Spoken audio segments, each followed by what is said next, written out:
আল্লাহ তাআলা বলেন কিয়ামতের দিন ভাই ভাইয়ের থেকে পলায়ন করবে। ওয়া উম্মিহি ওয়া আবিহি, পিতামাতার থেকে পলায়ন করবে। ওয়া সাহিবাতিহি ওয়া বানি, স্ত্রী সন্তানদের থেকে পলায়ন করবে। অথচ এই দুনিয়ায় একটা মানুষ মা বাবার চেহারা দেখলে অন্তর শীতল হয়ে যায়, সন্তানের বাবা ডাক শুনলে হৃদয়টা শীতল হয়ে যায়, স্ত্রী সন্তানের চেহারা দেখলে চক্ষু দুইটা শীতলতা লাভ করে। কিন্তু কিয়ামতের দিন কেউ কারো সাথে দেখা হোক এটা কামনা করবে না। প্রত্যেকটা মানুষ নিজের চিন্তায় বিভোর থাকবে, সকলেই চিন্তিত থাকবে। আমার আপনার নবীজিও সেই দিন চিন্তিত থাকবে। সবাই চিন্তিত থাকবে নিজের জন্য, আর নবীজি চিন্তিত থাকবেন তার উম্মতের নাজাতের জন্য। সেই দিন মানুষেরা এমনটাও আল্লাহ তাআলার কাছে বলবে, আল্লাহ সারা দুনিয়ার সব মানুষকে জাহান্নামে দিয়ে হলেও আপনি আমাকে মাফ করে দেন। সেই দিন সকলে নিজের নাজাতের চিন্তা করবে, নিজে বাঁচার চিন্তা করবে। আর ওই দিন নবী কি করবে? একবার নবীজি দৌড়ায় চলে যাবেন হাউজে কাউসারের কাছে। না জানি তার কোনো উম্মত পানি পানে মাহরুম হয়ে যায়। আবার দৌড়ায় চলে যাবেন পুলসিরাতের কাছে। না জানি কোনো উম্মত পুল পাড়ি দিতে ব্যর্থ হয়ে যায়। আবার দৌড়ায় চলে যাবেন জাহান্নামের কাছে। না জানি কোনো উম্মতকে জাহান্নামে দিয়ে দেওয়া হয়। আবার একবার চলে যাবেন মিজানের কাছে। না জানি কোনো উম্মত ওজনে ধরা পড়ে যায়। আবার যখন সুপারিশ করার দরকার আল্লাহ তাআলার কাছে, সে বারবার উম্মতের জন্য সুপারিশ করতে থাকবে। সব নবী সবাই জান্নাত অভিমুখে রওনা হয়ে যাবে। জান্নাতের দোরগোড়ায় পৌঁছায়া যাবে, জান্নাতের দরওয়াজা বন্ধ। জিজ্ঞাসা করা হবে, কি ব্যাপার, জান্নাতের দরজা খোলো না কেন? জান্নাতের পাহারাদারেরা জবাব দিবে, যিনি আসলে খোলা হবে তিনি আসেন নাই। কে সে? বলে মুহাম্মাদুর রাসূলুল্লাহ সাল্লাল্লাহু আলাইহি ওয়াসাল্লাম। কোথায় তিনি?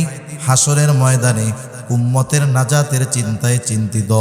নবী ততক্ষণ পর্যন্ত জান্নাত অভিমুখে রওনা হবেন না ততক্ষণ না তার ওই উম্মত যার মধ্যে যারা পরিমাণ ঈমান ছিল তার ব্যাপারেও যতক্ষণ না আল্লাহ তাআলার পক্ষ থেকে জান্নাতের নিশ্চয়তা নবী পাবেন ততক্ষণ পর্যন্ত নবী নিজে জান্নাতের উদ্দেশ্যে রওনা হবে না।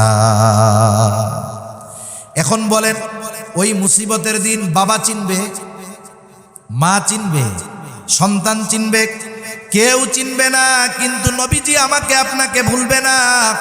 তাহলে বোঝা গেল নিঃসন্দেহে নবীজি আমাদেরকে সবচাইতে বেশি ভালোবাসে। এইরকম প্রত্যেকটা নবী তার উম্মতকে ভালোবাসে। উম্মত যদি পাপীও হয় মুহাব্বতের কারণে এই ভালোবাসা থেকে যায়। ইব্রাহিম আলাইহিস সালাম উম্মতের প্রতি ওই মুহাব্বতের দাবি নিয়ে আল্লাহ তাআলার কাছে বলতেছে, ওয়ামান আসানি ফাইন্নাকা গফুরুর রহিম। ইব্রাহিম আলাইহিস সালাম বলে, আর যে আমার আনুগত্য করে নাই সেও তো আমার উম্মত। ইব্রাহিম আলাইহিস সালাম মূলত এই কথা বলতে চায়, আপনি তো গফুর, আপনি তো রহিম, আপনি তো অতিশয় দয়ালু, পরম দয়ালু, আপনি তো ক্ষমাশীল। আপনি যদি চান আমার এই গুনাহগার বান্দাগুলারে উম্মতগুলাকেও মাফ করে দিতে পারেন। সুবহানাল্লাহ। মূলত এই দোয়া করতেছে, কারণ একই কথা ব্যক্তি স্থান পরিবর্তনের কারণে বাক্যবিন্যাস শব্দবিন্যাসের পরিবর্তন ঘটে কি ঘটে না? মনে করেন আমি যদি একজন ছোট মানুষকে এই কথা বলি, মসজিদে নামাজ পড়তেছে, ফ্যান চলতেছে, ছোট মানুষ যে আমার বয়সে ছোট, আমি বের হয়ে যাচ্ছি, ও ছাড়া মসজিদে আর কেউ নাই, ছোট মানুষ, ওরে আমি বললাম, এই শোনো, বের হওয়ার সময় তুমি ফ্যানটা বন্ধ করে বের হবা। উদ্দেশ্য কি? বের হওয়ার সময় কি বন্ধ করে বের হবে? ফ্যান বন্ধ করে। এখন ওই জায়গায় যদি ছোট না হয়ে আমার চেয়ে বড় হয়, মুরব্বী হয়, তারে যদি আমি বলি যে বের হওয়ার সময় ফ্যান বন্ধ করে বের হবা, একই কথা ছোটর বেলায় খাটবে, বড়র বেলায় কি এটা খাটবে? এটা বেয়াদবি হয়ে যাবে না? এখন মুরব্বীরে কেমনে বলবো? চাচা যদি হয়, চাচা বের হওয়ার সময় ফ্যানটা বন্ধ করে বের হইলে ভালো হয়। কথা বললাম এই, কিন্তু উদ্দেশ্য কি? যে ফ্যানটা বন্ধ করে দিয়েন। ইব্রাহিম আলাইহিস সালাতু ওয়াস সালাম সরাসরি বলতেছেন, আল্লাহ মাফ করে দেন। কিন্তু যা বলতেছে তাতে কি বোঝা যায় যে আল্লাহ আপনি তো গফুর, আপনি তো রহিম, যারা আমার আনুগত্য করে নাই তারা তো আমারও আমারই উম্মত, আল্লাহ আপনি মাফ করে দিয়েন। সুবহানাল্লাহ। وقال عيسى عليه السلام إن تعذبهم فإنهم عبادك وإن تغفر لهم فإنك أنت العزيز الحكيم। ঈসা আলাইহিস সালাম আল্লাহ তাআলার কাছে উম্মতের জন্য দোয়া করছে। আল্লাহ তাআলা সেই দোয়ার খবর জানায় দেয়। ঈসা আলাইহিস সালাম বলে ইন তুআযিবুহুম ফাইন্নাহুম ইবাদুক, আপনি যদি তাদেরকে শাস্তি দেন তারা তো আপনারই বান্দা। ওয়া ইন তাগফির লাহুম ফাইন্নাকা আনতাল আজিজুল হাকীম, আর যদি আপনি তাদেরকে ক্ষমা করে দেন আপনি তো আজিজ, মহাপ্রক্রমশালী, হাকিম, মহাপ্রজ্ঞাময়। এখানেও কেমন যেন ঈসা আলাইহিস সালাম বলে আল্লাহ রে আপনি তো মহাপ্রজ্ঞাময়, আপনি তো মহাপ্রক্রমশালী, আপনি চাইলেই তো আপনার এই গুনাহগার বান্দা আমার এই উম্মতগুলোকে আপনি মাফ করে দিতে পারে। اللهم صل على محمد وعلى آل محمد كما صليت على إبراهيم وعلى آل إبراهيم إنك حميد مجيد اللهم بارك على محمد وعلى آل محمد كما باركت على إبراهيم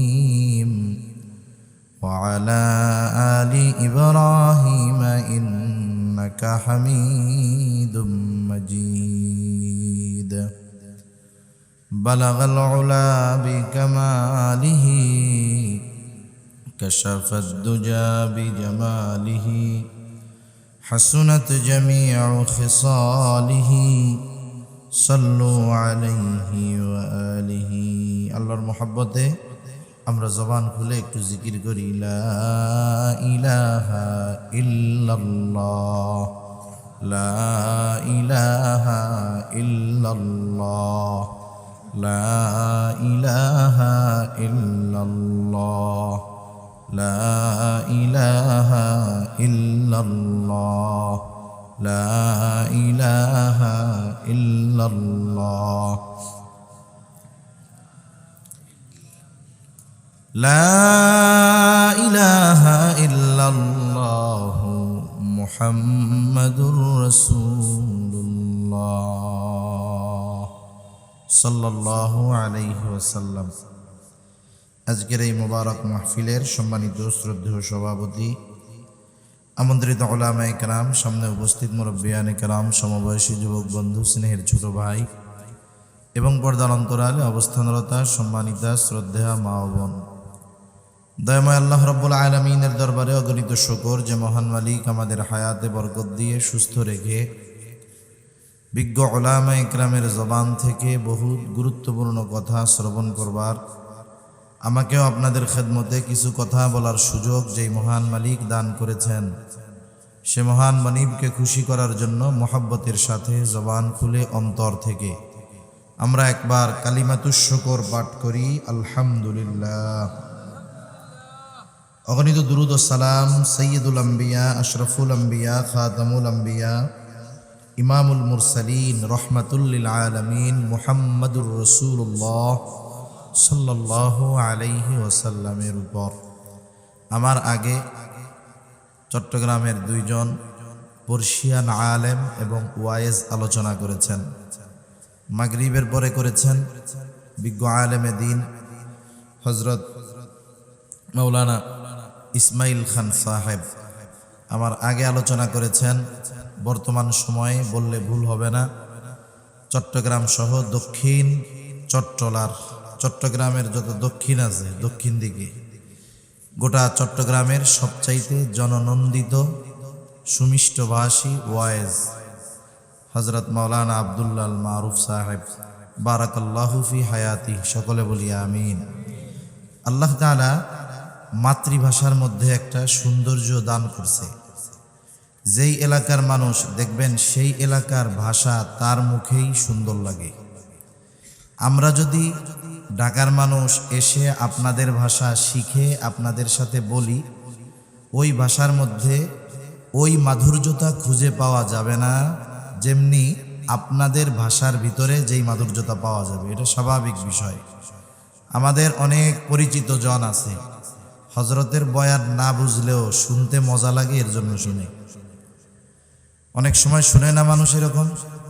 এদেশের সব বাঙালি কি হিন্দি বুঝে? কথা বলে না, বুঝে হিন্দি? সবাই বুঝে না।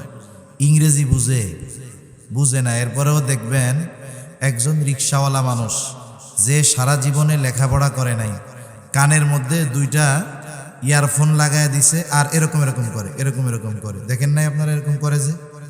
এখন ওরা একজন জিজ্ঞাসা করে, কিরে পাগলের মতো লাফাস কেন? গান শুনতেছি, গান। এখন ও ক লিখতে কলম ভাঙে, মানে নিজের নামই লিখতে পারে না। এখন আর একজনে কয়, কি শুনতেছস দেখি তো। এবার কানে দিয়ে দেখে ইংরেজি গান শুনতেছে। এটা তো নিঃসন্দেহে গুনার কাজ, কিন্তু আমি যেই জিনিসটা বুঝাইতে চাই যে দেখেন, এই গান শুনতেছে একটা গুনার কাজ, কি গাইতেছে কি বলতেছে ও কিন্তু কিছুই বুঝে না, এরপরেও ওইটার দ্বারা সে প্রভাবিত হচ্ছে, ঠিক কিনা বলেন? সেজন্য কিছু বিষয় আছে, আমার অনেক পরিচিত জন আছে, ভাইয়ের ওয়াজ শুনে, এখন আমি যদি জিজ্ঞাসা করি যে কি ভাই কি কয় বুঝো, কয় বুঝি না কিন্তু ভালো লাগে শুনতে। বুঝি না কিন্তু শুনতে কি লাগে? ভালো লাগে। আর আপনারা তো শুনেন বুঝেন, এই জন্য বেশি ভালোও লাগে, মজাও লাগে। দোয়া করি আল্লাহ তাআলা ভাইয়ের সুস্থতা, ইলম, জবান সব কিছুর মধ্যে বেশি বেশি বরকত দান করেন। সকলে বলি আমিন। আমি আপনাদের খেদমতে পবিত্র কোরআনুল কারীমের সূরা তাওবা থেকে একটা আয়াত তিলাওয়াত করেছি ও রাসূল আকরাম সাল্লাল্লাহু আলাইহি ওয়াসাল্লামের অগণিত হাদিস থেকে একটা হাদিস পাঠ করেছি।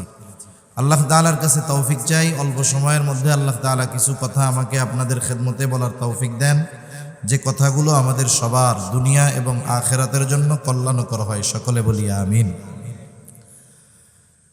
আল্লাহ সুবহানাহু ওয়া তাআলা এই দুনিয়াতে আমাদেরকে অজস্র অগণিত নিয়ামত দিয়েছে। নিয়ামত, আল্লাহর দেওয়া নিয়ামত অগণিত। আল্লাহ তাআলা বলেন, ওয়া ইন তাউদ্দু নি'মাতাল্লাহি লা তুহসুহা। আল্লাহ সুবহানাহু ওয়া তাআলা বলেন, তোমরা যদি আল্লাহর নিয়ামত সমূহ গণনা করো হিসাব করতে পারবা না। অগণিত নিয়ামত আল্লাহ তাআলা আমাদেরকে দিয়েছেন। নিয়ামত অগণিত, এই জন্য কম দামি বিষয়টা এমন নয়, বরং আল্লাহ তাআলা হলেন আমাদের রব। আল্লাহ আমাদের কি বলেন তো? রব। রব মানে প্রতিপালক, যিনি প্রতিপালন করেন। রব শব্দের ব্যাখ্যায় বুজুর্গানে দিন বলেন, রব হলেন ওই মহান সত্তা, বান্দার অপরিহার্য জিনিসগুলো অতি সহজে যিনি প্রদান করেন তিনি হলেন রব। যেমন আমাদের বেঁচে থাকার জন্য যত জরুরি জিনিস আছে, এই জিনিসগুলো অতি সহজে আল্লাহ তাআলা আমাদের দিয়েছেন। যেমন আমাদের বেঁচে থাকার জন্য সময় দরকার, হায়াত দরকার। হায়াত যদি না থাকে, সময় যদি না থাকে, বাঁচতে পারবো না। এই হায়াত আল্লাহ তাআলা আমাদেরকে দিয়েছেন। হায়াত নিয়ে ভাই কিছু গুরুত্বপূর্ণ কথাও বলছে। আবার দেখেন, বেঁচে থাকার জন্য অপরিহার্য যেই জিনিসগুলো, এর মধ্যে একটা হইল অক্সিজেন। অক্সিজেন কি? যেটা আমরা প্রতিনিয়ত টানি, শ্বাস গ্রহণ করি, এটা অক্সিজেন। যেটা ছাড়ি ওইটা বিষাক্ত কার্বন ডাই অক্সাইড। আমাদের ঘরে যদি চাউল ফুরায়া যায়, পকেটের টাকা ফুরিয়ে যায়, খাবার যদি ঘরে ফুরিয়ে যায়, আমরা চিন্তিত হয়ে যাই, পেরেশান হয়ে যাই। অথচ আল্লাহ যদি হায়াত রাখে, পানি পান কইরাও 2-4-10 দিন বেঁচে থাকা যায়। কিন্তু আপনাদের এলাকায় এমন কোনো আল্লাহর বান্দা আছে নাকি যে হুজুর 2-4-10 দিন উনি অক্সিজেন ছাড়া আলহামদুলিল্লাহ বাইচা আছে? আছে আপনাদের এলাকায়? গোটা দুনিয়ায় 2-1 পাওয়া যাবে। অথচ দেখেন, পকেটে টাকা কমে গেলে টেনশন আসে, ঘরে চাউল কমে গেলে টেনশন আসে, খাবার তরকারি সবজি বাজার ঘরে কম থাকলে টেনশন আসে। কিন্তু কোনোদিন আমি আপনি রাতের বেলা শুয়ে এই চিন্তা করি না যে এখন তো অক্সিজেন পাইতেছি, সকালে যদি না পাই তাহলে তো আর বেঁচে থাকতে পারবো না। এ চিন্তা আমাদের করা লাগে? কেন লাগে না বা কেন করি না? ওই মহান সত্তা এই নিয়ামত এত বেশি আর এত সহজে দিছে যে এটা নিয়ে আমাদের কোনো চিন্তা করা লাগে না, এটা দামি একটা নেয়ামত। তবে দামি দামি নেয়ামতগুলোর মধ্যে অন্যতম এবং সবচাইতে দামি নেয়ামত হলো ঈমান। ঈমান হলো সবচাইতে দামি নেয়ামত। সাথে সাথে আল্লাহ তাআলা যে আমাদেরকে মুহাম্মাদুর রাসূলুল্লাহ সাল্লাল্লাহু আলাইহি ওয়াসাল্লামের উম্মত বানিয়েছে, এটা আল্লাহ তাআলার পক্ষ থেকে আমাদের প্রতি বিশেষ অনুগ্রহ আর নেয়ামত। সুবহানাল্লাহ বলেন। এজন্য আল্লাহ তাআলা মুহাম্মাদুর রাসূলুল্লাহ সাল্লাল্লাহু আলাইহি ওয়াসাল্লামকে মুমিনদের জন্য বিশেষ অনুগ্রহ হিসাবে অভিহিত করেছেন।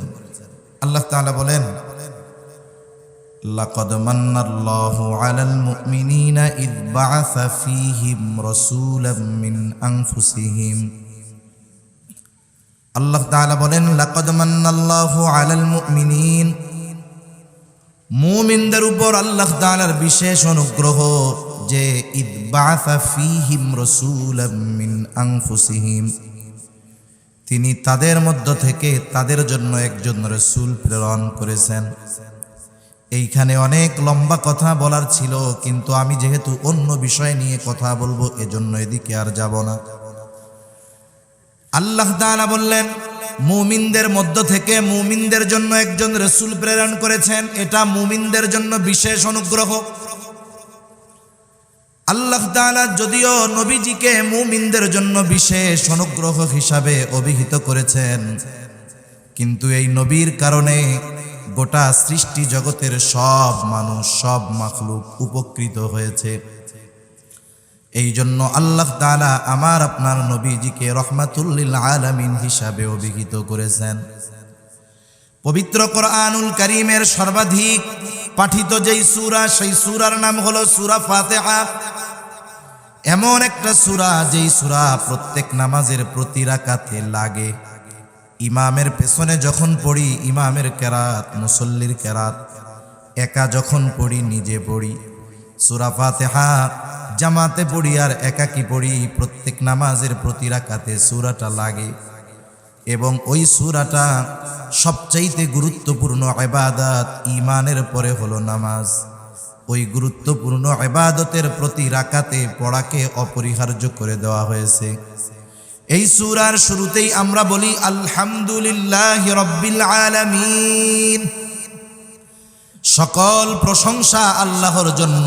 বলে কে? আল্লাহ। বলে রব্বুল আলামিন। আল্লাহ তাআলা হলেন জগৎ সমূহের রব, জগৎ সমূহের প্রতিপালক। আলম এক বচন, আলামিন বহু বচন। আলম এক বচন, আলামিন বহু বচন। তার মানে জগৎ একটা নয়, বরং অগণিত জগৎ যিনি সৃষ্টি করলেন তিনি কে?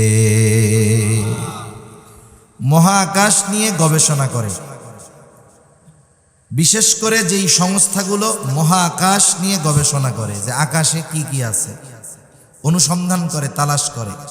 এর মধ্যে সবচাইতে প্রসিদ্ধ যেটা সেটা হলো নাসা। আর আমাদের দেশে একটা আছে, এটার নাম হলো স্পারসো, মহাকাশ গবেষণা কেন্দ্র। কিন্তু আমাদের দেশ নাসার চাইতে অ্যাডভান্স। নাসা যেটা কল্পনাও করে নাই, আমাদের মহাকাশ গবেষণার কেন্দ্রে ওইটা অলরেডি চিন্তা ভাবনা করা হয়ে গেছে। আমরা অ্যাডভান্স আরো। কেন? আচ্ছা বলেন তো, আপনি যদি ডাক্তাররে ইঞ্জিনিয়ারিং এর দায়িত্ব দেন, ওই ডাক্তার কি ইঞ্জিনিয়ারিং বা ইঞ্জিনিয়ারের কাজ সে করতে পারবে? যত ভালো ডাক্তার হোক, সে কি ইঞ্জিনিয়ারের কাজ করতে পারবে? পারবে না। এখন মহাকাশ গবেষণার ক্ষেত্রে এমন ব্যক্তিকেই তো ওখানে দিতে হবে যিনি এই বিষয়ে পারদর্শী, ঠিক কিনা? আর আমাদের বাংলাদেশে যেই মহাকাশ গবেষণা আছে, ওইটার যিনি মহাপরিচালক তিনি একজন কৃষিবিদ। কৃষিবিদের কাজ কি? উনি গবেষণা করেছেন যে ফসলগুলায় পোক ধরে, কি কাজ করলে ওই ফসলে আর পোকা ধরবে না, কি কি পদ্ধতি প্রয়োগ করলে জমিনে ফলন ভালো হবে, এই কাজ ওনার না? এবং আপনারা মাঝে মধ্যে শুনে থাকেন যে মঙ্গল গ্রহে মানুষের বসবাসের ব্যবস্থা করা হবে, মাঝে মধ্যে এরকম শুনেন না? মানুষ বসবাস করতে হলে যেখানে বসবাস করবে সেই জায়গায় খাবারের ব্যবস্থা করতে হবে না? খাবারের ব্যবস্থা যদি করতে হয় চাষাবাদ লাগবে না? এখন ওই মঙ্গল গ্রহে চাষাবাদ কারা করবে? এই চিন্তা কইরা বাংলাদেশে মহাকাশ গবেষণা কেন্দ্রে একজন কৃষিবিদকে নিয়োগ দেওয়া হয়ে গেছে। তাইলে নাসা অ্যাডভান্স নাকি আমরা অ্যাডভান্স? হায় হায়, এগুলো তো আমরা বললাম, কিন্তু মাঝে মধ্যে হাসি আসে কথা শুনলে। এখন গল্প একটা বলি, আমার গল্প মনে পড়ে গেল একটা। এখন 3 জন বন্ধু, কয় বন্ধু? একজন হলো 2 চোখেই দেখে না, একজন কি 2 চোখেই দেখে না, একেবারে অন্ধ। আর একজন বন্ধু এর 2টা পাই নাই। আর এক বন্ধু একেবারে মিসকিন ফকির, ওর কিছুই নাই। এখন 2-3 বন্ধু দুপুরবেলা এক জায়গায় বসে আছে। এখন ওই যে কানা, যে চোখে দেখে না, বুঝছেন, ও হঠাৎ করে কইতেছে, দেখ ভাই, আকাশে না খুব তারা উঠছে। দুপুরবেলায় কি তারা দেখা যায়? যে অন্ধ, ও কোন সময় দিন রাত এই অনুভূতি অনেক সময় থাকে না। এখন এই কথা শুনা যার 2 ঠ্যাং নাই, 2 পা নাই, ও কইরা লাথি মাইরা একবারে ধরে ফেলায় দেয়। এখন এই খবর শুনা ওই আর এক বন্ধু যে মিসকিন, ও কয়, দোস্ত মার লাথি, যত টাকা লাগে আমি দিলাম। আমাকে দেশের অবস্থা এইরকম, যেখানে যাকে দরকার সেইখানে তাকে না দিয়া, যে যেটার উপযুক্ত নয় ওইটা তারে দিয়া রাখছে। দেশের অবস্থা এরকম, সেজন্যই তো অবস্থা খারাপ। আল্লাহ সহি বুঝ দান করেন, বলিয়া আমিন। মহাকাশ গবেষণা করে পৃথিবীর সবচাইতে প্রসিদ্ধ যেই প্রতিষ্ঠান, সেটা হলো নাসা। মাঝে মধ্যে গবেষণা করে দেখেন, আমাদেরকে বলে যে পৃথিবী থেকে 1 কোটি আলোকবর্ষ মাইল দূরে একটা গ্রহের সন্ধান পাওয়া গেছে, একটা জগতের সন্ধান পাওয়া গেছে, এবং ওই জগতে প্রাণীর অস্তিত্ব থাকতে পারে। যখন পত্রিকায়, টেলিভিশনে, মোবাইলে ফলাও করে প্রচার করা হয়, তখন আমরা অবাক হয়ে যাই, হতভম্ব হয়ে যাই। আহারে, আরো মনে হয় জগৎ আছে। বিজ্ঞান বলার পরে আমরা হতবাক, হতভম্ব হই। কিন্তু আল্লাহ তাআলা 1500 বছর আগে এই দুনিয়ার মধ্যে আরবের একজন মানুষের কাছে এই খবর জানায় দিয়েছেন, ও বিশ্ববাসী শুনে নাও, এই জগৎ একটা নয়, আরো অগণিত জগৎ আমি আল্লাহ সৃষ্টি করে রেখেছি। আল্লাহ রাব্বুল আলামিন হলেন সেই জগৎ সমূহের রব, প্রতিপালক। আমার আপনার নবীর ব্যাপারে আল্লাহ তাআলা বলেন, ওয়ামা আরসালনাকা ইল্লা রাহমাতাল লিল আলামিন, আপনাকে আমি জগৎ সমূহের জন্য রহমত হিসাবে প্রেরণ করেছি। তাহলে জগৎ সমূহের রব, প্রতিপালক হলেন আল্লাহ, আর জগৎ সমূহের জন্য রহমত হলেন মুহাম্মদুর রাসূলুল্লাহ। আল্লাহ তাআলা যেই জায়গার রব, আমার আপনার নবী সেই জায়গারই রহমত। সৃষ্টিকুলে 1 ইঞ্চি জায়গা বাকি নাই যে এই জায়গার রব আল্লাহ তাআলা নয়। এরকম কোন জায়গা গোটা সৃষ্টি জগতের কোন জায়গায় আছে? তাহলে সৃষ্টি জগতের 1 ইঞ্চি জায়গা বাকি নাই যেই জায়গার রহমত মুহাম্মদুর রাসূলুল্লাহ সাল্লাল্লাহু আলাইহি ওয়াসাল্লাম নয়। সুবহানাল্লাহ। এই রহমাতুল লিল আলামিন হওয়ার কারণে কাফেররাও উপকৃত হয়। কিয়ামত পর্যন্ত যত কাফের আসবে এরাও উপকৃত হবে। নবীজির সময় যারা ছিল কাফের, এরাও উপকৃত হয়েছে। বলে কেমনে? সহিহ মুসলিম থেকে শোনায় আপনাদের। আবু জেহেল একদিন নবীজিকে শোনায়া শোনায়া আল্লাহ তাআলার কাছে দোয়া করতেছে। আবু জেহেল আল্লাহর কাছে দোয়া করে। প্রথম প্রশ্ন হইল, আবু জেহেল তো কাফের, ও আল্লাহর কাছে দোয়া করে কেন? জবাব হলো, ওরা যদিও কাফের বলি, ওরা তো মুশরিক ছিল, মুশরিক, কিন্তু আল্লাহ তাআলার অস্তিত্বে তারা বিশ্বাসী ছিল।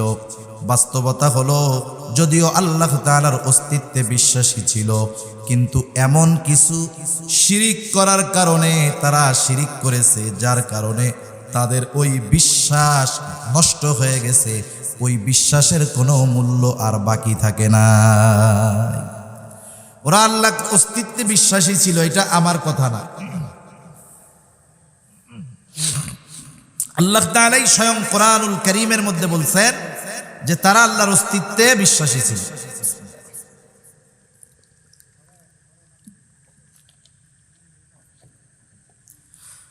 আল্লাহ তাআলা কোরআনুল কারীমের মধ্যে বলেন, ওয়ালাইন সাআলতাহুম মান খালাকাস সামাওয়াতি ওয়াল আরদা লায়াকুলুন্নাল্লাহ। আল্লাহ তাআলা বলেন, আপনি যদি মক্কার মুশরিকদেরকে জিজ্ঞাসা করেন মান খালাকাস সামাওয়াতি ওয়াল আরদ, আসমান এবং জমিনের স্রষ্টা কে, আপনার প্রশ্নের জবাবে তারা কি বলবে? আল্লাহ তাআলা নিজেই জানায় দেন দুইটা তাকিদ যোগ করে। আল্লাহ তাআলা বলেন লায়াকুলুন্নাল্লাহ, অবশ্যই অবশ্যই তারা বলবে আসমান এবং জমিনের স্রষ্টা হলেন আল্লাহ।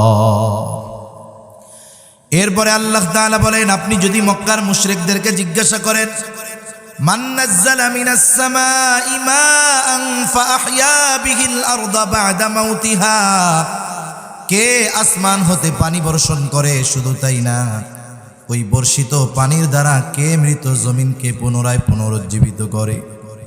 এখন তো চাষাবাদের সিজনে যদি বৃষ্টি নাও হয়, কারেন্ট থাকলে হেভি পাওয়ারের মোটর দিয়ে পানি উত্তোলন করে পানির চাহিদা পূরণ করা হয়। অনেক সময় ডিজেল ইঞ্জিন স্যালো মেশিন দিয়ে করা হয়।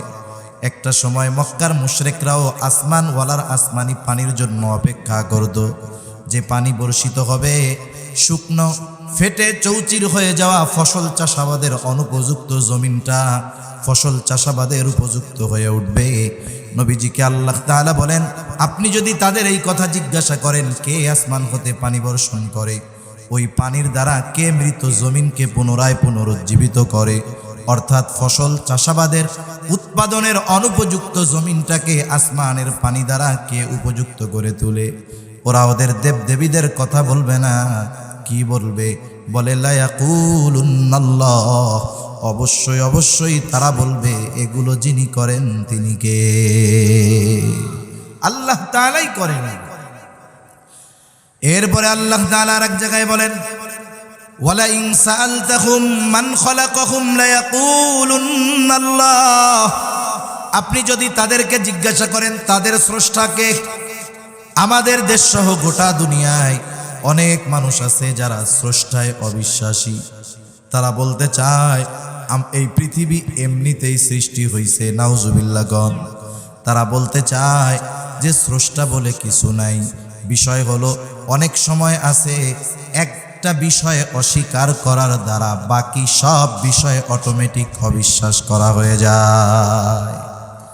কেউ যদি স্রষ্টাকে অবিশ্বাস করে তাহলে স্রষ্টার যত সৃষ্টি আছে সবই অবিশ্বাস করা হয়ে যায়। জান্নাত জাহান্নাম পরকাল আখিরাতে সব অবিশ্বাস হয়ে গেছে। নাস্তিক যারা এরা বলে স্রষ্টা বলে কিছুই নাই, নাউজুবিল্লাহ। কিন্তু মক্কার মুশরিকরা এই কথা বলতো। আল্লাহ তাআলা বলেন, আপনি যদি তাদের জিজ্ঞাসা করেন মান খালাকাহুম, তাদেরকে কে সৃষ্টি করেছে, আল্লাহ তাআলাই জানায় দেন লায়াকুলুন্নাল্লাহ, অবশ্যই অবশ্যই তারা বলবে আমাদের স্রষ্টা হলেন আল্লাহ। তাহলে মক্কার মুশরিকরা আল্লাহ তাআলার অস্তিত্বে বিশ্বাসী ছিল, এই সাক্ষ্য স্বয়ং আল্লাহ তাআলা দিয়েছেন। শুধু তাই না, আল্লাহ তাআলার কাছে আবু জেহেল দোয়া করতেছে। নবীজি এক হাদিসের মধ্যে বলেন আবু জেহেল আল্লাহ তাআলার কাছে দোয়া করেছে এবং আল্লাহ তাআলা আবু জেহেলের দোয়াও কবুল করেছে। বদরের দিন সকালবেলা যুদ্ধ শুরুর প্রারম্ভে আবু জেহেল আল্লাহ তাআলার কাছে দোয়া করতেছে, বলে আল্লাহ, আজকের এই দিনে যারা হকের উপরে আছে, সত্যের উপরে আছে, আপনি তাদেরকে বিজয় দান করবেন। নবীজি বলেন আল্লাহ তাআলা আবু জেহেলের দোয়া কবুল করেছে।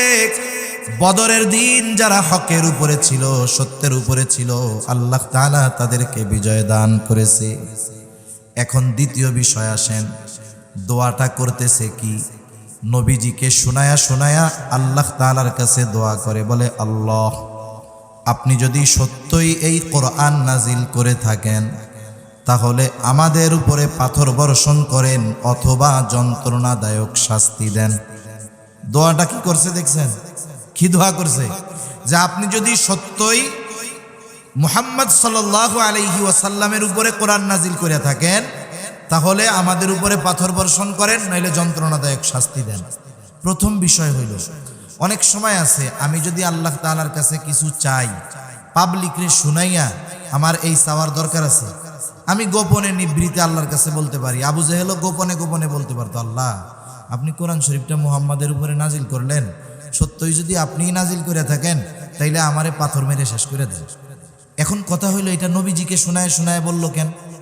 আসলে আবু জেহেল মূলত যা বলতে চায়, মূলত আল্লাহকে বলতেছে যে আল্লাহ আপনি লোক আর পান নাই, মুহাম্মদ এর সাথে তো লোকজন নাই, আমার পেছনে তো লোকজনের অভাব নাই, আমি তো মক্কার একজন নেতা, কত প্রভাব প্রতিপত্তি আমার, মক্কার মানুষ আমার কথায় উঠে আর বসে, আপনি লোকজন পান নাই আর আপনি মুহাম্মাদের কাছেই কোরআন নাজিল করলেন, আর সত্যিই যদি কইরা থাকেন তাইলে আমাকে পাথর মেরে শেষ করে দেন। এখন এটা নবীজিকে শোনায় কেন বলল? নবীজিকে শোনায় বলার কারণ হলো ও বুঝাইতে চায় বা বলতে চায় যে আসলে কোরআন নাজিলের উপযুক্ত আমি, ভুল কইরা আল্লাহ তোমার কাছে নাজিল করে ফেলছে। নাউজুবিল্লাহ কোন। আমাদের দেশে এরকম অনেক মানুষ আছে, মানুষের সাথে মানুষের শত্রুতা হওয়ার জন্য এখন কোনো ক্ষতিকারও করা লাগে না। আপনার একটু উন্নতি হবে, আল্লাহ তাআলা আপনাকে একটু ভালাই দিবে, দেখবেন পাশের অনেক মানুষ হিংসার বশীভূত হয়ে আপনার শত্রু হয়ে গেছে। ঠিক কিনা কোন? এরকম অনেক আছে। অনেক মানুষ হিংসায় পড়া এমনও বলে যে অমুকের ছেলে, ও বাবা এত বড় হুজুর হয়ে গেছে, অমুকের ছেলে এত বড় চাকরি বাকরি পাইছে, ও আল্লাহ এই খবর শোনার আগে আমি মরলাম না কেন? এরকম বলা লোক তো আলহামদুলিল্লাহ আপনাদের এদিকে নাই।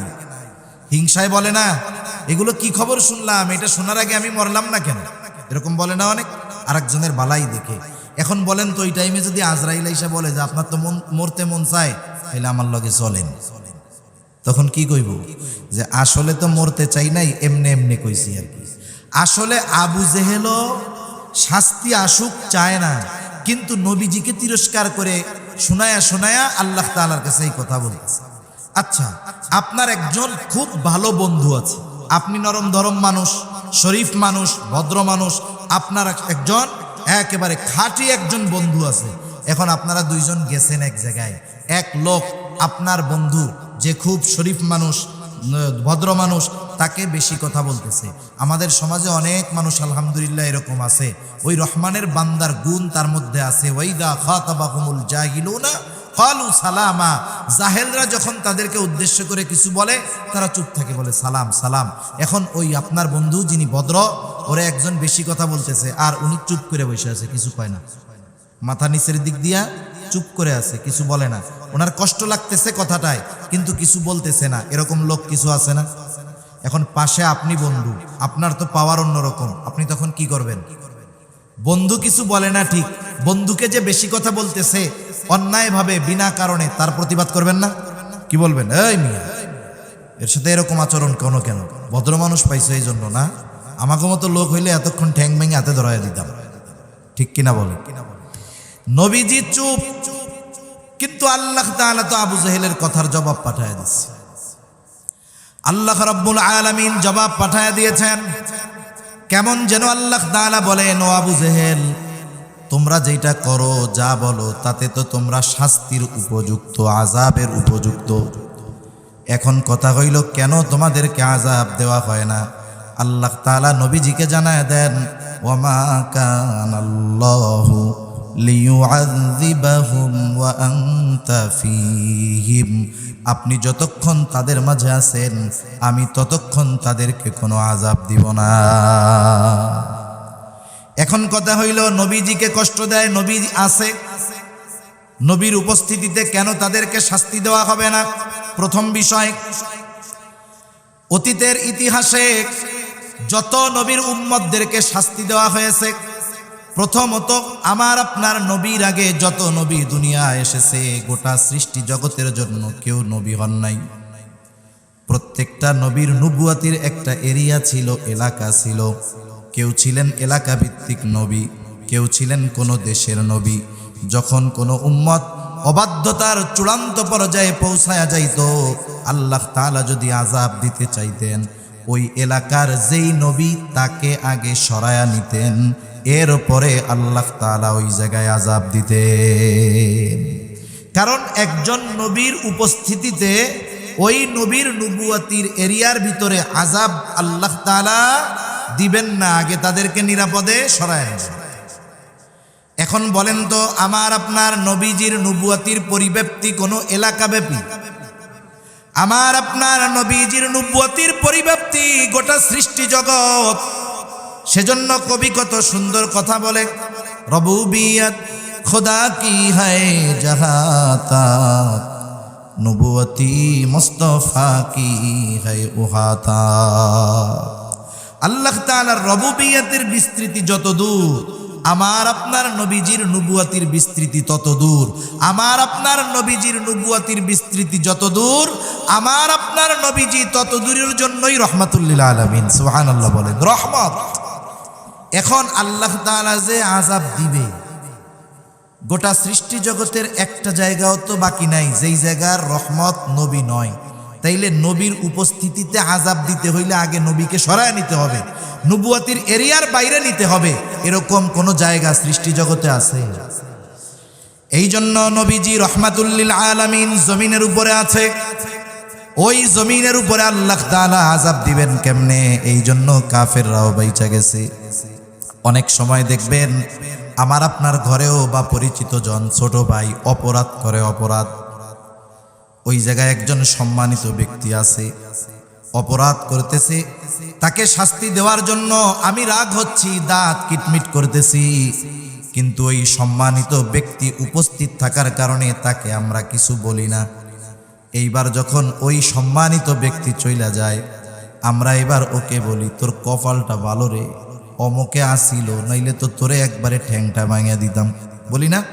তার মানে অনেক সময় সম্মানিত ব্যক্তির সম্মান রক্ষার্থে অনেককে আমরা শাস্তি থেকে বাঁচায়া দেই, শাস্তি দেই না।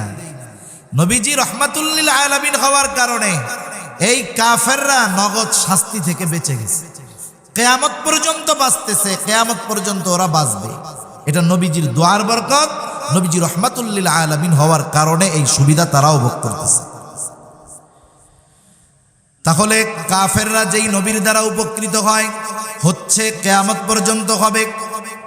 সেই নবী তার উম্মতের ব্যাপারে কেমন ছিলেন? গোটা সৃষ্টি জগতের সব উম্মতের জন্য তার মায়া, বিশেষ করে মুমিনদের জন্য তো স্পেশাল মায়া।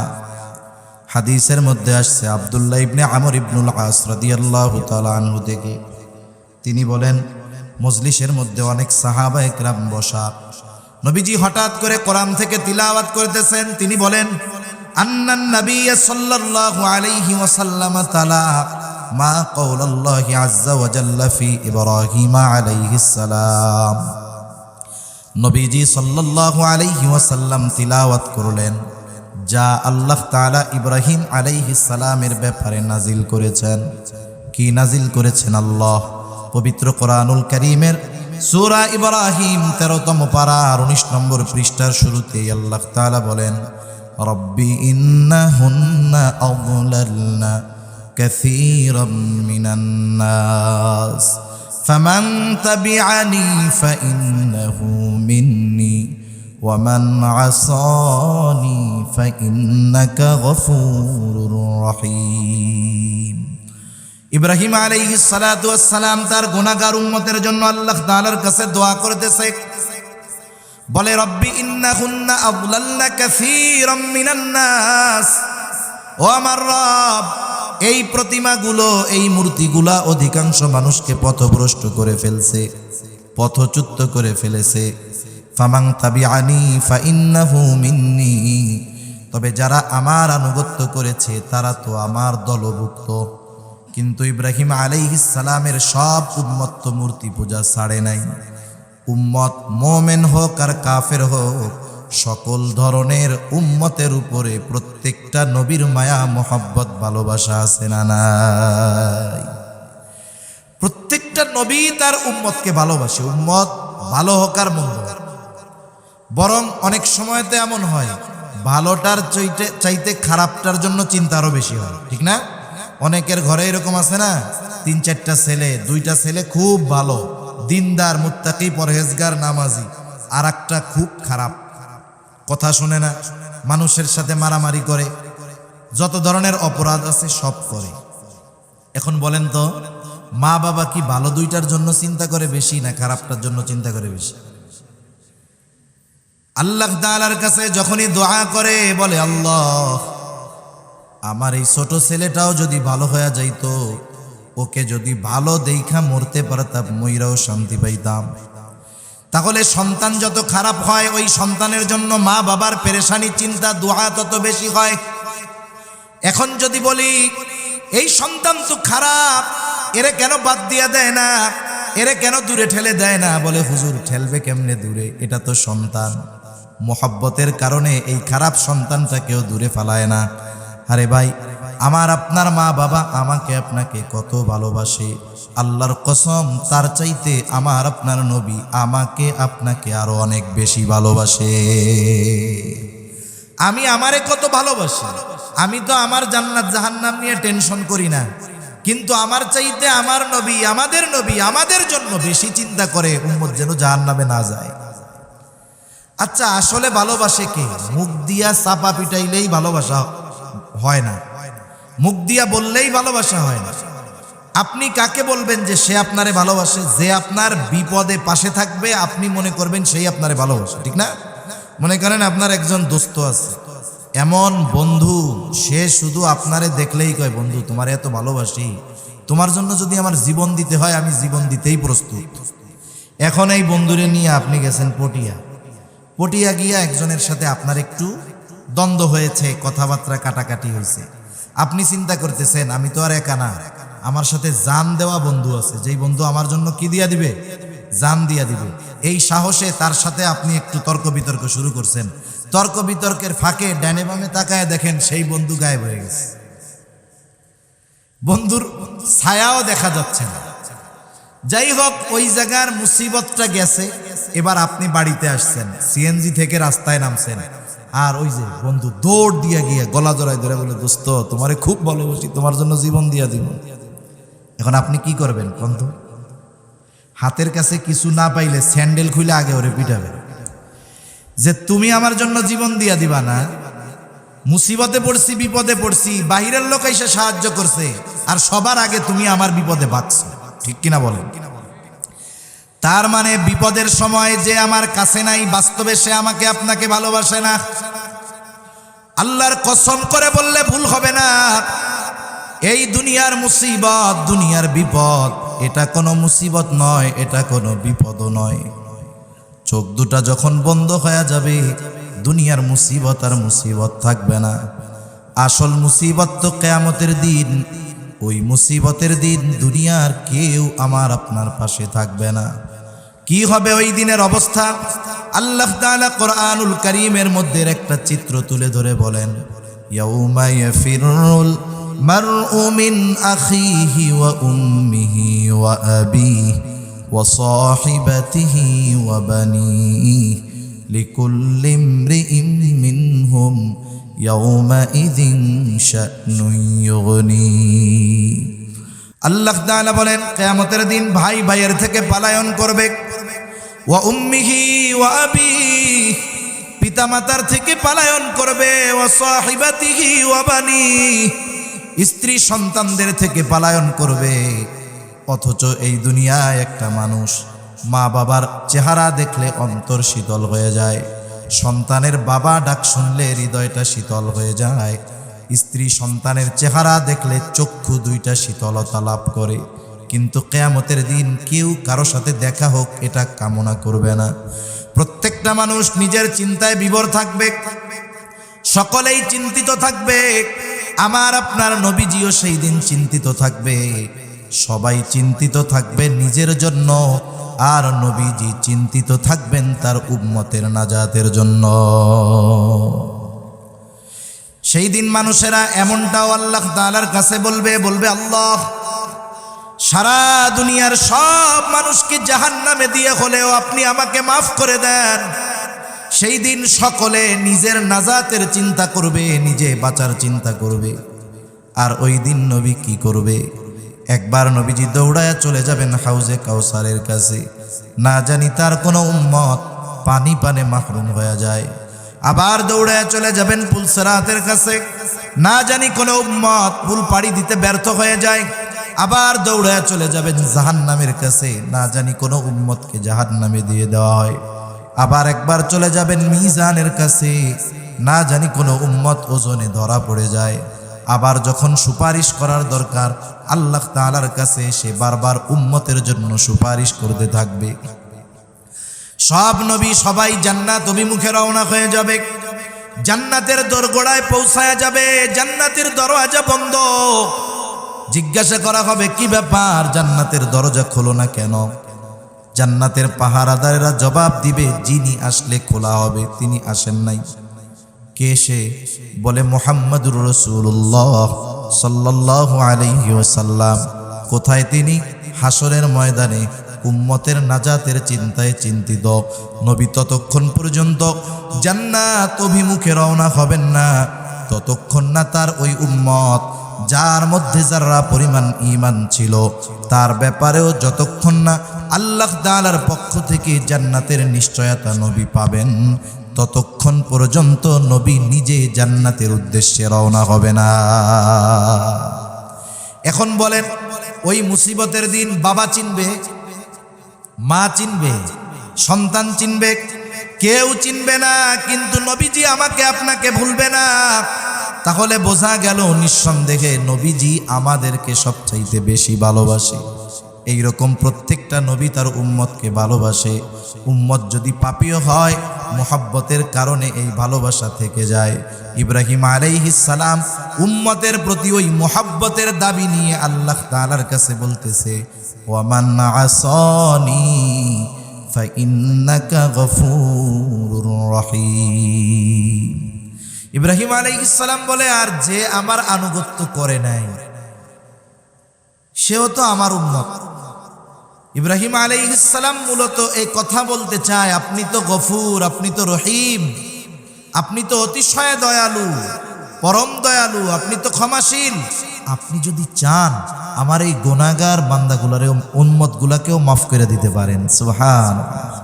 মূলত এই দোয়া করতেছে, কারণ একই কথা ব্যক্তি স্থান পরিবর্তনের কারণে বাক্যবিন্যাস শব্দবিন্যাসের পরিবর্তন ঘটে কি ঘটে না? মনে করেন আমি যদি একজন ছোট মানুষকে এই কথা বলি, মসজিদে নামাজ পড়তেছে, ফ্যান চলতেছে, ছোট মানুষ যে আমার বয়সে ছোট, আমি বের হয়ে যাচ্ছি, ও ছাড়া মসজিদে আর কেউ নাই, ছোট মানুষ, ওরে আমি বললাম, এই শোনো, বের হওয়ার সময় তুমি ফ্যানটা বন্ধ করে বের হবা। উদ্দেশ্য কি? বের হওয়ার সময় কি বন্ধ করে বের হবে? ফ্যান বন্ধ করে। এখন ওই জায়গায় যদি ছোট না হয়ে আমার চেয়ে বড় হয়, মুরব্বী হয়, তারে যদি আমি বলি যে বের হওয়ার সময় ফ্যান বন্ধ করে বের হবা, একই কথা ছোটর বেলায় খাটবে, বড়র বেলায় কি এটা খাটবে? এটা বেয়াদবি হয়ে যাবে না? এখন মুরব্বীরে কেমনে বলবো? চাচা যদি হয়, চাচা বের হওয়ার সময় ফ্যানটা বন্ধ করে বের হইলে ভালো হয়। কথা বললাম এই, কিন্তু উদ্দেশ্য কি? যে ফ্যানটা বন্ধ করে দিয়েন। ইব্রাহিম আলাইহিস সালাতু ওয়াস সালাম সরাসরি বলতেছেন আল্লাহ মাফ করে দেন, কিন্তু যা বলতেছে তাতে কি বোঝা যায়? যে আল্লাহ আপনি তো গফুর, আপনি তো রহিম, যারা আমার আনুগত্য করে নাই তারা তো আমারও উম্মত, আমারই উম্মত, আল্লাহ আপনি মাফ করে দিয়েন। সুবহানাল্লাহ। وقال عيسى عليه السلام إن تعذبهم فإنهم عبادك وإن تغفر لهم فإنك أنت العزيز الحكيم। ঈসা আলাইহিস সালাম আল্লাহ তাআলার কাছে উম্মতের জন্য দোয়া করছে। আল্লাহ তাআলা সেই দোয়ার খবর জানায় দেয়। ঈসা আলাইহিস সালাম বলে, ইন তুআযিবুহুম ফাইন্নাহুম ইবাদুক, আপনি যদি তাদেরকে শাস্তি দেন তারা তো আপনারই বান্দা। ওয়া ইন তাগফির লাহুম ফাইন্নাকা আনতাল আজিজুল হাকীম, আর যদি আপনি তাদেরকে ক্ষমা করে দেন আপনি তো আজিজ, মহাপ্রক্রমশালী, হাকিম, মহাপ্রজ্ঞাময়।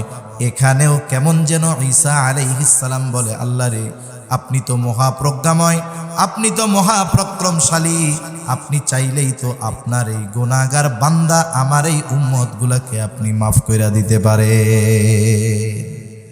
দুই নবী তার গুনাহগার উম্মতের ব্যাপারে দোয়া করছে কার কাছে?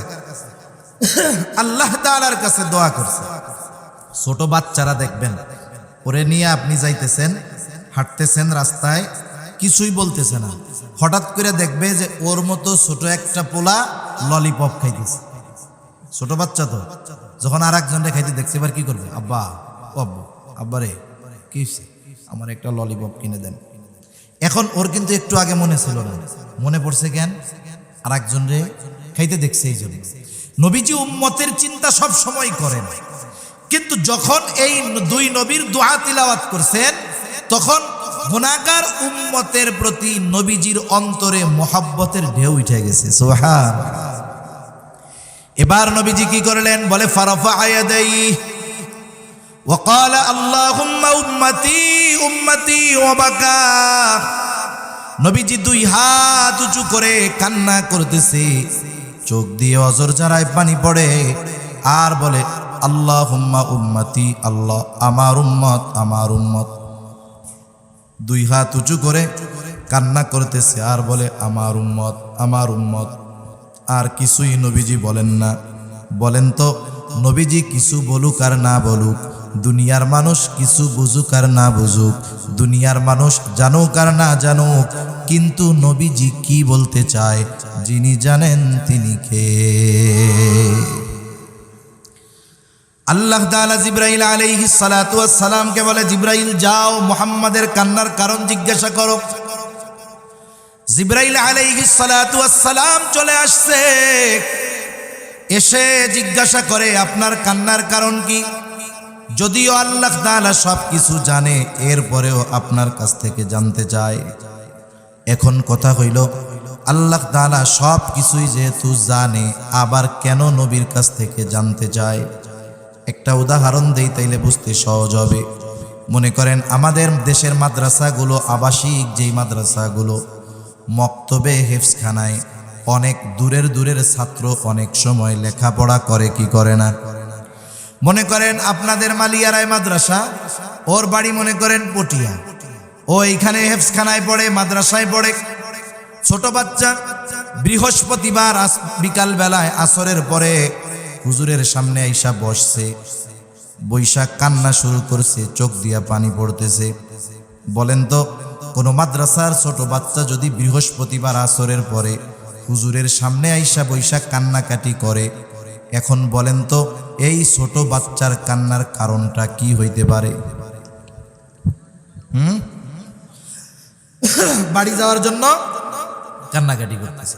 এখন বলেন তো, আপনারা আমরা যদি ছাত্রের কান্নার কারণ বুঝি, ওই ছাত্ররে যেই ওস্তাদ পড়ায় ওই ওস্তাদ ওর কান্নার কারণ জানে না? জানে। এখন ওস্তাদ জিজ্ঞাসা করে কি ব্যাপার, কান্না করো কেন? এখন ও আরো দুঃখে কান্নার গতি বাড়ায় দিচ্ছে। মনে মনে চিন্তা করে, আমি যে কেন কাঁদতেছি, হুজুর বোঝার পরেও কেন জিজ্ঞাসা করে? এই দুঃখে এখন কান্নার গতি আরো বেড়ে গেছে। এখন আরো বেশি কান্না করতেছে। হুজুর বলে, যতই কান্নাকাটি করো কোনো লাভ হবে না, কি জন্য কাঁদতেছো আগে এটা কও। এইবার ছোট বাচ্চা কান্না বিজড়িত কণ্ঠে বলে, হুজুর আমার আম্মুর জন্য আমার একটু কলিজার মধ্যে পড়তেছে, একটু দেখতে মন চায়, আমার ছোট ভাইয়াটারে দেখতে মন চায়, বোনটারে দেখতে মন চায়, আমি একটু বাসায় যাব। এইবার হুজুর একটা হাসি দিয়া বলে, ঠিক আছে যাও, আগামীকাল আসরের পরে মাগরিবের আগে মাদ্রাসায় চলে আসবা। এখন কথা হলো, ওই ছাত্র কি জন্য কান্না করে, কি বলতে চায়? ওস্তাদ জানার পরেও ছাত্রর মুখ দিয়ে কেন শুনতে চায়? বলে এটা ওস্তাদ ছাত্রের একটা মহব্বত, ভালোবাসার বহিঃপ্রকাশ। তাহলে নবী কেন কান্না করে, আল্লাহ তাআলা সব জানার পরেও কেন শুনতে চায়? বলে এটা হলো আমার আপনার নবীর প্রতি আল্লাহ তাআলার মহব্বতের বহিঃপ্রকাশ। অনেক সময় অনেক কিছু জানার পরেও প্রিয়জনের মুখ দিয়ে শুনতে মনে চায়। নবীজি এইবার জিবরাইল আলাইহিস সালামকে পাইয়া একেবারে প্রাণ খুইলা সব বলছে। যেমন দেখেন, মেরাজের সময় যখন আল্লাহ তাআলার কাছ থেকে নবীজি হাদিয়া নিয়ে ফিরছে, হাদিয়াগুলার মধ্যে একটা কি 50 ওয়াক্ত নামাজ। এখন মুসা আলাইহিস সালাম বলতেছে, আপনার উম্মত 50 ওয়াক্ত অসম্ভব, আপনি যা কমাই নিয়ে আসেন। এখন কমাইতে কমাইতে আছে কয় ওয়াক্ত? 5 ওয়াক্ত। মুসা আলাইহিস সালাম কি বলছে? যে এইটাও ঠিক মতো পারবে না, আপনি আবার যান। নবীজি বলছে কি, আমার আর যাইতে মন চাইতেছে না, লজ্জা লাগতেছে। তার মানে বোঝা গেল কিছু কিছু সময় আছে আমরা জানি যে ওনার কাছে গেলে কাজ হবে, কিন্তু ওনার সম্মান, ওনার মর্যাদার দিকে তাকিয়ে ওনার কাছে বলতে একটু ইতস্তবোধ হয়। কিন্তু আমি এটাও জানি যে আমি কি বলতে চাই উনি সেটা জানে, ঠিক কিনা বলো? কথার কথা এটা আমি কেমনে বুঝাই? মনে করেন এক যুবক বিবাহ করতে চায়, যুবক কি চায়? বিবাহ করতে চায়। এখন বাড়ি খালি বিয়ের ফজিলত শোনায়, বাপরেও শোনায়, মারেও শোনায়, বিয়ার ওয়াজ টোয়াজ শোনায়, মাঝে মধ্যে কয় চুল দাড়ি সব পাইকা গেল রে, কপালে মনে হয় নাই। এখন এইরকম দুই চার কথা শ্রবণ করবার পরে বাবা যদি অন্য রুম থেকে যদি শুনে, তাহলে বাপ বুঝতে পারবে না মূলত ছেলে বিয়ে করতে চাইতেছে। এখন বাপও বুঝে ছেলে বিবাহ করতে চায়। এখন এই ছেলে বাবার কাছে গিয়ে নিজের বিবাহের কথা বলতে লজ্জা পাবে কি পাবে না? ছেলেও বুঝে যে আমি যে বিয়ে করতে চাই, আব্বা বুঝতে পারছে, আব্বাও বুঝতেছে ছেলে বিবাহ করতে চায়, কিন্তু এরপরেও বাপ ছেলের মোহাব্বত ভালোবাসা সব ঠিক আছে, কিন্তু বাবার সম্মান অবস্থানের দিকে তাকায়া এই জানা কথাটাই দুইজনের সামনাসামনি আলোচনা করতে একটু ইতস্তবোধ লাগে। কিন্তু যদি ওই পোলার একটা দুলাভাই থাকে, কথা বুঝেন নাই? এখন ওই ছেলের বাবা দুলাভাইরে বলতেছে আর কি, শ্বশুরে উনারে বলতেছে যে তোমার শালার তো বাপ সাপ ভালো না, কি করতে চায় কি বলতে চায় তুমি একটু জিজ্ঞাসা করো তো। এখন আপনার কাছে আইসা বলতেছে যে কিরে তোমারে নাকি রোগে ধরছে, এখন কি রোগ ধরছে এবার আমারে কল। এখন বলেন তো দুলাভাইয়ের কাছে শালা প্রাণ খুইলা সব কথা বলতে পারবে কি পারবে না? কেন? বলে সম্পর্ক আছে এই জন্য। যতই দুলাভাইয়ের সাথে সম্পর্ক থাক, দুলাভাইয়ের চাইতে কি বাপ মোহাব্বত বেশি করে না কম করে? নিঃসন্দেহে বেশি করে। আল্লাহ তাআলা জিবরাইল আলাইহিস সালামকে পাঠাইছে, জিবরাইল আলাইহিস সালামের কাছে কি বলবে নবী এটা আল্লাহ তাআলা জানে, নবীও জানে, আমি যা বলবো আল্লাহ তাআলা সব জানে। কিন্তু জিবরাইলের সাথে তো নবীজির এমন একটা সম্পর্ক যে কথাটা অন্তর থেকে মন খুইলা প্রাণ খুইলা সব এনার কাছে বলা যাবে। সব কথা জিবরাইল আলাইহিস সালামের কাছে বলছে। জিবরাইল আলাইহিস সালাতু ওয়াস সালাম আল্লাহ তাআলার কাছে গিয়ে বলে, আল্লাহ আপনার হাবিবের কান্নার কারণ হইল তার উম্মতের চিন্তায় তিনি কান্না করেন। আল্লাহ তাআলা সব কথার জবাব এক কথা দিয়ে জানায় দিলেন যে যাও মুহাম্মদকে গিয়ে জানায় দাও আমি অচিরেই তাকে তার উম্মতের ব্যাপারে সন্তুষ্ট করব, আমি তাকে তার উম্মতের ব্যাপারে অসন্তুষ্ট করব না। সেই জন্য নবীজি যখনই সুযোগ পাইতেন উম্মতের ব্যাপারে আল্লাহ তাআলার কাছে বলতেন। মেরাজে গেছেন, নিজের জন্য নিজের পরিবারের জন্য বলেন নাই, ওইখানে গিয়েও আমার আপনার নবী আমাদেরকে ভুলে যান নাই। এই নবীর উম্মতের প্রতি এমন দরদ, উম্মতের দ্বারা আঘাতপ্রাপ্ত হওয়ার পরেও তাদের ব্যাপারে তিনি বরদোয়া করেন নাই। তায়েফের ঘটনা এটা আমাদের সকলের জানা আছে। তায়েফের মানুষেরাও নবীজিকে পাথর দিয়ে এমন ভাবে আঘাত করেছে, নবীজিকে যেই পাথরগুলো দিয়ে আঘাত করেছে ওগুলো ছোট ছোট ছিল না, বড় বড় ছিল, ধারালো ছিল, চোখা ছিল। যখন ওই ধারালো পাথর, চোখা পাথর নবীজির গায়ে আঘাত করেছে, গায়ের মধ্যে ক্ষত হয়েছে, রক্ত বের হওয়া শুরু হয়ে গেছে, রক্ত বেয়ে বেয়ে পড়ে শরীরের পোশাক ভিজে গেছে। এবার গা বেয়ে বেয়ে, পা বেয়ে বেয়ে রক্ত জুতার মধ্যে ঢুকে ওই রক্ত শুকায়া জুতা নবীজির পায়ের সাথে আটকে গেছে। সারাদিন নবীজি দাওয়াত দিয়েছেন, এই ক্লান্ত দেহ নিয়ে, রক্তাক্ত দেহ নিয়ে নবীজি পড়ন্ত বিকালে আঙ্গুর বাগানের পাশে একটু বিশ্রাম নিচ্ছে। জিবরাইল আলাইহিস সালাতু ওয়াস সালাম হাজির, এসে বলে, ইয়া রাসূলুল্লাহ এই কওম আপনার সাথে কেমন আচরণ করেছে আপনার মালিক সব জানে। আমার সাথে নতুন একজন ফিরিস্তা এসেছে যে ইতিপূর্বে কখনো আসে নাই। নবীজি বলেন, ওই ফিরিস্তা আমার কাছে আসলো, আমাকে সালাম দেওয়ার পরে বলে, ইয়া রাসূলুল্লাহ এই কওম আপনার সাথে কেমন আচরণ করেছে আপনার মালিক সব জানেন, সব দেখেছেন। তিনি আমাকে আপনার আদেশ পালন করার জন্য পাঠিয়েছে। আপনি যদি আমাকে আদেশ দেন, আপনি যদি আমাকে নির্দেশ দেন, তাহলে দুই পাহাড় দিয়ে এদেরকে এমনভাবে পিষে দেওয়া হবে এদের কোনো অস্তিত্ব থাকবে না। এখানে যে একটা জনবসতি ছিল, জনপদ ছিল, একেবারে অস্তিত্বহীন হয়ে যাবে। আপনি যদি শুধু আদেশ দেন 2 পাহাড় দিয়ে এদেরকে পিষে দেওয়া হবে, এই কথা বলবার পর নবীজি একটু আরাম করতেছিলেন, এবার নবীজি উঠে বসলেন। এই ফেরেশতার কথার জবাবে নবীজি কি বলেন? নবীজি বললেন, বাল আরজু আই ইয়াখরুজাল্লাহু মিন আসলাবিহিম মান ইয়াবুদুল্লাহ ওয়াহদাহু ওয়া লা ইউশরিকু বিহি শাইআ। নবীজি কেমন যেন বলতেছে, শোনো, তুমি তো আমাকে বলতেছো আদেশ দেন 2 পাহাড় দিয়ে এদেরকে পিষে দেই, কিন্তু শুনে নাও, আমি তো এদের ব্যাপারে আল্লাহ তাআলার কাছেই আশা পোষণ করি যে আল্লাহ তাআলা এদের মধ্য থেকে এমন এক প্রজন্ম বের করবে, এমন এক সম্প্রদায় বের করবে যারা এক আল্লাহর ইবাদত করবে, তার সাথে কারো শরীক করবে না। আমি তো এদের থেকে এইটা আশা করতেছি, এরা ঈমান আনে নাই ঠিক আছে, কিন্তু এদের মধ্য থেকে আল্লাহ তাআলা হয়তো এমন মানুষ বের করবে যারা আল্লাহর ইবাদত করবে, আল্লাহর সাথে কারো শরীক করবে না। একটু চিন্তা করে দেখেন, যেই উম্মত দুনিয়ায় আসে নাই ওই উম্মতের প্রতিও নবীজির কেমন ভালোবাসা ছিল। নবীজি তার কথার দ্বারা কিয়ামত পর্যন্ত যত মুমিন উম্মত আসবে সকলের প্রতি ভালোবাসার বার্তা নবীজি দিয়ে গেছেন। নবীজি পথ চলতেছেন, সাথে অনেক সাহাবায়ে কেরাম। হঠাৎ করে নবীজি বলেন, আমার ভাইদেরকে দেখতে মন চায়। উপস্থিত সাহাবারা বলতেছে, ইয়া রাসূলুল্লাহ, আমরা কি আপনার ভাই নই? নবীজি বলেন, না, তোমরা হইলে আমার সাথী। তাহলে আপনার ভাই কারা? বলে, আমার পরে আমাকে না দেখে যারা আমার উপরে ঈমান আনবে তারা হলো আমার ভাই। এইবার চিন্তা করে দেখেন যে আল্লাহর নবী ভালোবাসার বার্তা আমাদেরকে জানায় দিয়ে গেছে। এখন বিষয়টা হলো এইরকম, একটা হাদিস বলতে গেলে লম্বা সময় কথা বলা যাবে, কিন্তু কিছু বিষয় এইরকম আছে, একটা বিষয় 1000 মানুষের বলার চাইতে অনেক সময় একজন ব্যক্তির বলাটা বেশি গ্রহণযোগ্য হয় না এরকম?